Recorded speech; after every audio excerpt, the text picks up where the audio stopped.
Hello students, welcome back to my channel. And आज हम बात करने वाले हैं नॉन अलाइंड मूवमेंट या नाम के बारे में। नाम को समझने के लिए हमें सबसे पहले वर्ल्ड पॉलिटिकल एरिना को समझना होगा, जहां पर दो सुपर पावर्स एग्जिस्ट करती थी, जिनके बारे में मैंने अपनी पिछली कुछ वीडियोस में बात की है, तो आप उसे देख सकते हैं। सो नाम जो है वो बेसिकली बहुत मुश्किल है डिफाइन करना, क्योंकि वो क्या है इससे बेटर उसे समझने में ऐसे आसानी होगी कि वो क्या नहीं है। ठीक है, सो नाम क्या नहीं है, तो यहाँ पर दो टर्म्स आते हैं, आइसोलेशनलिज्म एंड न्यूट्रलिटी। नाम आइसोलेशनलिज्म भी नहीं है और नाम न्यूट्रलिटी भी नहीं है। तो ये दोनों टर्म्स हैं क्या? आइसोलेशनलिज्म का मतलब है वर्ल्ड पॉलिटिकल एरिना से खुद को आइसोलेटेड रखना। जैसा कि हमने अमेरिका के बारे में पढ़ा है कि वर्ल्ड वॉर 1 के टाइम पर अमेरिका ने किसी भी वर्ल्ड पॉलिटिकल एरिना में पार्टिसिपेट नहीं किया था, क्योंकि उसकी इकोनॉमी इतनी ज्यादा वीक थी कि उसको लगा कि किसी भी वॉर में इंट्रूड होने से और ज्यादा इकोनॉमी जो है वो उसकी सफर कर जाएगी। सो अमेरिका ने क्या किया? अमेरिका ने खुद को आइसोलेट कर लिया from the world political arena. ठीक है, तो ये हुआ आइसोलेशनलिज्म। अब बात करते हैं न्यूट्रलिटी की। न्यूट्रल का मीनिंग क्या होता है? जो ना एक साइड हो ना दूसरी साइड। ठीक है, somebody who does not choose any path, either right or either left, so that is neutrality। so नाम जो है वो ना तो आइसोलेशनलिज्म है, यानी वो अकेलापन तो है ही नहीं वर्ल्ड पॉलिटिक्स से, और ना ही वो न्यूट्रलिटी है। इसका क्या मतलब है? ना ही वो ये कहता है कि दोनों सुपर पावर्स से टोटली अलग हो जाना है। अब ये थोड़ा सा कॉन्ट्रडिक्टरी पॉइंट है। हम कह रहे हैं कि नाम आया था as a third world order, और हम क्या कह रहे हैं कि नाम आया था कि जो न्यूली डीकॉलोनाइज्ड कंट्रीज हैं उनको ज्वाइन ना करना पड़े अलायंस सिस्टम। तो यहाँ पर यूएस और यूएसएसआर से दूर रहना ऐसा नहीं कर रहा नाम, तो कैसे चलेगा? तो इसको समझने के लिए थोड़ा सा इन डेप्थ जाना पड़ेगा हमें कि नाम जो है वो आइसोलेशनलिज्म कैसे नहीं है। आइसोलेशनलिज्म का, जैसे कि अभी मैंने मतलब बताया, वो पैसिविटी है, दूर रहना from the world political arena. लेकिन इंडिया ने ऐसा कुछ भी नहीं किया था जब वो नाम को फॉर्मुलेट कर रहा था। सो नाम के जो 5 मेंबर्स थे, India, Ghana, Egypt, Yugoslavia and Indonesia, इन सभी ने वर्ल्ड पॉलिटिक्स से खुद को दूर नहीं किया था, बल्कि वो बहुत ज्यादा एक्टिवली पार्टिसिपेट कर रहे थे वर्ल्ड पॉलिटिक्स में। जहां जहां भी वॉर्स हो रहे थे वहां पर इंडिया अपनी पीस कीपिंग फोर्सेस जो हैं उनको भेज रहा था। ठीक है, और पीस में कंट्रीब्यूट कर रहा था। इसका बहुत बड़ा एग्जाम्पल है कोरियन क्राइसिस जब हुआ था, तो इंडिया के पीस कीपिंग फोर्सेस ने एक बहुत ही इंपॉर्टेंट रोल प्ले करा था, ताकि वो मीडिएट कर सके between the two super powers. तो इसलिए आइसोलेशनलिज्म तो ये है ही नहीं, क्योंकि वर्ल्ड पॉलिटिक्स से हमें दूर ना कर इसने एक्टिव रोल दिया था इनटू द वर्ल्ड पॉलिटिक्स। अब बात करते हैं न्यूट्रलिटी की। न्यूट्रलिटी कहती है कि दोनों में से किसी भी सुपर पावर को हमें ज्वाइन नहीं करना है, दोनों से अलग रहना है। बट इंडिया और बाकी के जितने भी नाम मेंबर्स थे, उन्होंने यूएस और यूएसएसआर की जब नीड हुई, एज पर नीड, उनके साथ अपने रिलेशंस एस्टैब्लिश किए, जैसे कि 1971 की इंडो रशियन फ्रेंडशिप ट्रीटी। और यूएस के साथ भी जब जब इंडिया को रिलेशंस एस्टैब्लिश करने की जरूरत पड़ी, चाहे यहाँ से डायस्पोरा वहां सेंड करने के लिए, चाहे सिलिकॉन वैली में पार्टिसिपेट करने के लिए, सॉफ्टवेयर टेक बनने के लिए, सो किसी भी नीड के लिए जब इंडिया को यूएस की नीड पड़ी, तब भी नाम कंट्रीज ने जो है उनको एक्सेस किया। सो दिस शोज कि वो न्यूट्रलिटी भी नहीं था। सो नाम आइसोलेशनलिज्म भी नहीं था, न्यूट्रलिटी भी नहीं था। तो नाम था क्या? नाम बेसिकली एक एक्टिव रोल था into the world politics, avoiding war. ठीक है, अब यहाँ पर अवॉइडिंग वॉर क्यों बोला जा रहा है? अगर ये नाम कंट्रीज जो हैं, जो न्यूली डीकॉलोनाइज कंट्रीज हैं, जो पहले से ही गरीब थी क्योंकि वो कॉलोनाइज्ड थी, उनके ऊपर किसी का शासन था, तो अगर वो कंट्रीज जो हैं, अगर उनको अलायंस सिस्टम ज्वाइन करवा देते और वो कहीं ना कहीं वॉर लड़ रहे होते on behalf of the two super powers, तो वो और ज्यादा गरीब हो जाते। और ज्यादा उनकी इकोनॉमी जो है वो कोलैप्स हो जाती। तो उन्होंने एक ऐसा पाथ चुना जिसमें वो अपनी इकोनॉमी पे वर्क कर रहे थे और वॉरफेयर में पार्टिसिपेट नहीं कर रहे थे, कोल्ड वॉर पॉलिटिक्स का पार्ट नहीं बन रहे थे। उस पाथ को नाम कहा गया। एक active role in the world politics along with development of the own economy। अब इसके तीन पार्ट्स थे, तीन मेन पार्ट्स थे जिन पर जो नाम कंट्रीज हैं वो वर्क कर रही थी। First was cooperation among these countries. Obviously अगर कोई भी ऑर्गेनाइजेशन है उसको सक्सेसफुल होना है तो उसको अपने मेंबर्स के बीच में कोऑपरेशन रखना बहुत ज्यादा जरूरी है। जब कोऑपरेशन ही नहीं होगा तो फिर कैसे कोई ऑर्गेनाइजेशन सक्सेसफुल हो सकता है। सेकेंडली, नाम ने ये बताया कि आप खुद इतने पावरफुल हो कि आपको किसी भी सुपर पावर की नीड ही नहीं है, उन्हें ज्वाइन करने की नीड है ही नहीं आपको। तो जो सेकेंड टर्म था, इसका सेकेंड इंपॉर्टेंट फीचर था नाम का, वो ये था कि you need not join any alliance system and you can remain independent. And the third one was you can pursue your independent foreign policy. एक फॉरेन पॉलिसी आप बना सकते हो जो इंडिपेंडेंट हो, जो आपकी खुद की हो। जरूरी नहीं है कि आप यूएस और यूएसएसआर ने जो सिस्टम्स आपको बताए हैं उनके अकॉर्डिंग आप चलें। आप अपने भी सिस्टम्स को फॉर्मुलेट कर सकते हैं, इंडिपेंडेंट फॉरेन पॉलिसी को परस्यू कर सकते हैं। So first was cooperation among the members, second was not joining the alliance system and third was pursuing an independent foreign policy.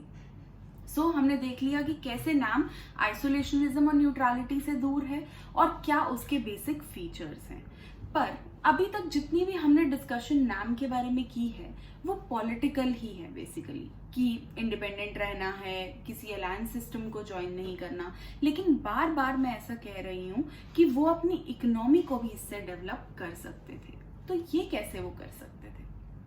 अगर मान लीजिए कोई कंट्री पहले से ही गरीब है और अगर वो वॉर में एंटर हो जाती है तो उसके जो रिसोर्सेज हैं या जो बचे हुए थोड़े बहुत इकोनॉमिक डेवलपमेंट के फैक्टर्स भी हैं, चाहे उसकी अपनी पॉपुलेशन भी है, टेरिटरी भी है, वो सब कहाँ जाएगी? वॉर लड़ने में, राइट?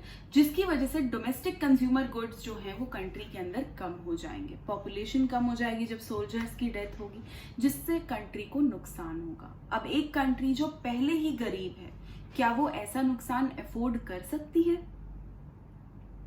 नहीं। सो इसलिए इकोनॉमिकली पहले तो वॉर से बचना ही एक बहुत इंपॉर्टेंट फैक्टर था of success economically. Secondly, in countries ने कुछ ऐसा फॉर्मुलेट किया जिसने इनको और एक मोटिवेशन दी, और वो क्या था? वो था NIEO, new international economic order. अब जहां पर वर्ल्ड ऑर्डर दो चीजों में कैटेगराइज था, कैपिटलिज्म एंड सोशलिज्म, वहां पर एक थर्ड रास्ता और निकल करके आया, वो था न्यू इंटरनेशनल इकोनॉमिक ऑर्डर।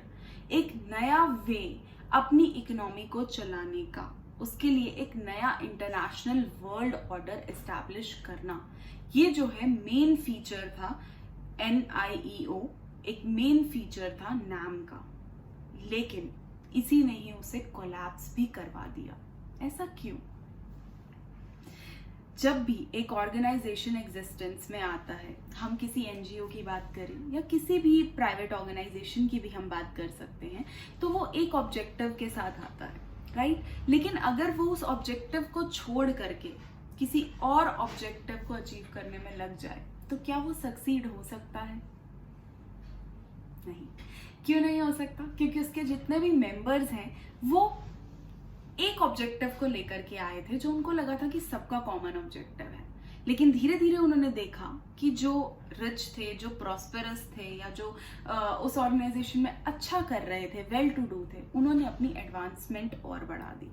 अब यहाँ पर मैं एक एग्जांपल दूंगी जो मैं अपने स्टूडेंट्स को अक्सर देती हूँ, कि अगर हम एशियन और अफ्रीकन कंट्रीज की बात करें जो मेनली डीकॉलोनाइज्ड कंट्रीज का पार्ट थी, तो हम जानते हैं कि एशियन कंट्रीज जैसे कि इंडिया बहुत ज्यादा प्रॉस्पेरस थे। डीकॉलोनाइज्ड होने के बाद ऑल्दो हमारे भी रिसोर्सेज एक्सप्लॉइट हुए थे, हम सोने की चिड़िया से गरीब हो गए थे, लेकिन इतने भी गरीब नहीं हुए थे कि हमारे यहाँ खाना ना हो या लोग डिप्राइव हो रहे हो। ठीक है। But on the other hand अगर मैं अफ्रीकन कंट्रीज की बात करूं तो आज भी वो below the line of poverty हैं। तो उस टाइम तो हम इमेजिन कर सकते हैं कि क्या ही सिचुएशन रही होगी।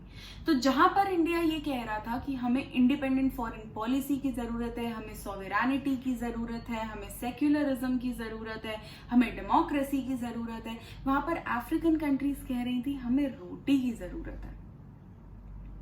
तो यहाँ जो उनके इंटरेस्ट हैं वो क्लैश कर रहे थे। जहां एक तरफ थोड़ी सी डेवलप्ड हुई कंट्रीज और डेवलपमेंट चाह रही थी, लेकिन जो बिल्कुल नीचे थी वो यहां तक भी पहुंचने के लिए स्ट्रगल कर रहे थे। तो चाहे उन्होंने लो कॉस्ट ऑफ टेक्नोलॉजी मांगी हो, चाहे उन्होंने वेस्टर्न एक्सेस टू मार्केट मांगा हो, चाहे उन्होंने चीप गुड्स मांगे हो, चाहे रिसोर्सेज पे अपना राइट मांगा हो, चाहे इंटरनेशनल ऑर्गेनाइजेशंस में अपना एक इम्पॉर्टेंट रोल मांगा हो, यही सब था जो एलडीसीज लीस्ट डेवलप्ड कंट्रीज जो है डिमांड कर रही थी।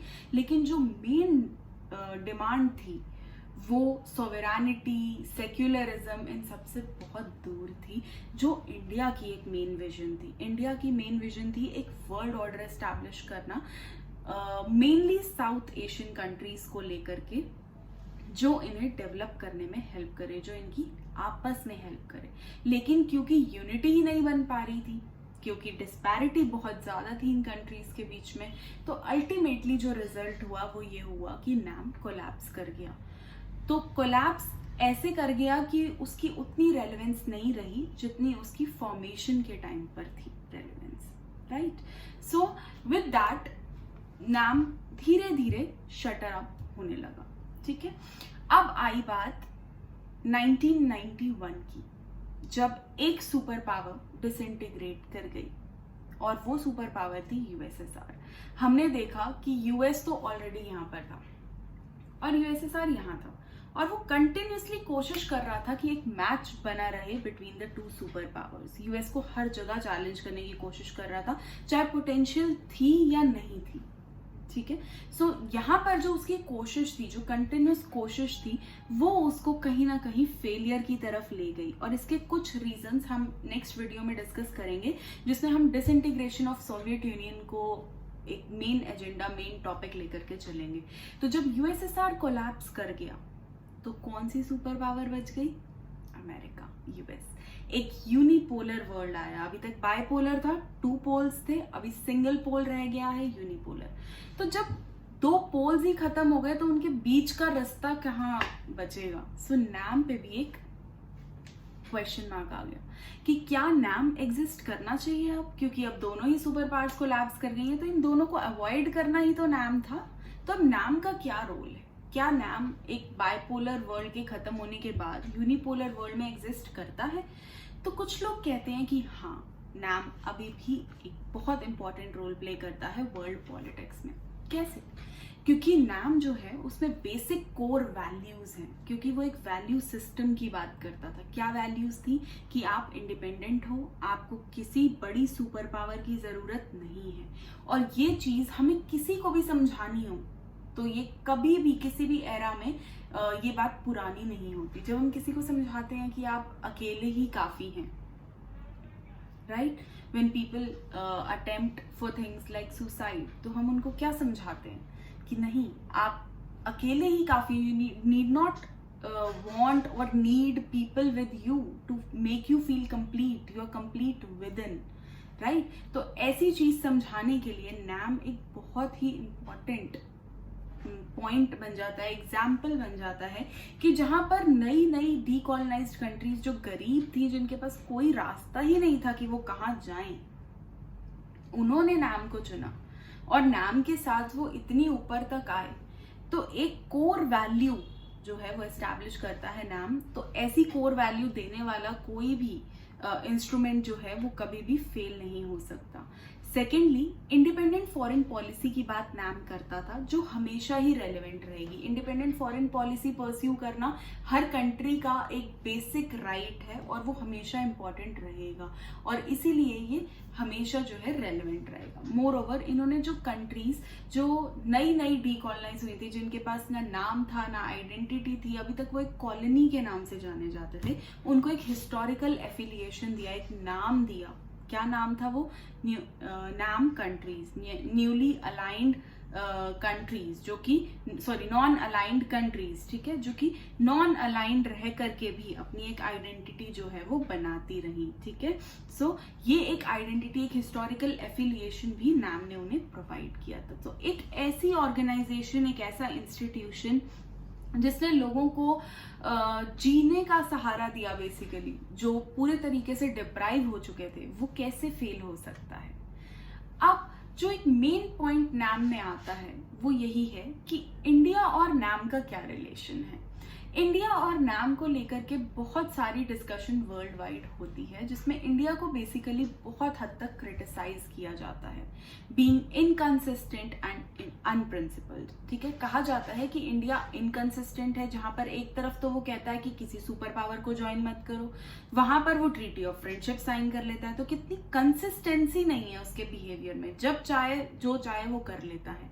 और अनप्रिंसिपल्ड इसलिए कहा गया क्योंकि जब यूएसएसआर ने हंगरी को इन्वेड किया था तब इंडिया वॉज क्वाइट, लेकिन सेम चीज जब अमेरिका ने वियतनाम के साथ की थी तो इंडिया ने शाउट आउट कॉल निकाला था। सो उसका जब फ्रेंड सेम चीज कर रहा था तो India kept quite, while the thing which was done by America was hugely criticized within the Indian subcontinent। तो इस चीज को लेकर के उसे अनप्रिंसिपल्ड भी कहा जाता है। तो मेन क्रिटिसिज्म इंडिया को लेकर के इसीलिए आता है क्योंकि उसने अपने फ्रेंड रशिया, जो अभी प्रेजेंट रशिया है, जिसके साथ आज भी हमारे जो रिलेशंस हैं वो बहुत अच्छे हैं, हमें ऑल वेदर फ्रेंड्स कहा जाता है। सो उसके साथ जो है अपने रिलेशंस को हमेशा से ही बहुत अच्छा मेंटेन किया है, कई जगह उसकी साइड भी दी है जहां नहीं देनी चाहिए थी, इसलिए इनकंसिस्टेंट और अनप्रिंसिपल्ड इंडिया को कहा गया है, क्रिटिसाइज करते हुए फॉर नाम, ठीक है। सो ये था पूरा लेक्चर ऑन नाम। विद दिस कहीं ना कहीं chapter number 1 of 12th class NCERT भी खत्म हो जाता है और ये एक बहुत ही इंपॉर्टेंट टॉपिक बनता है for NET as well as UPSC. So if you like the video, please like, share and subscribe. Thank you so much.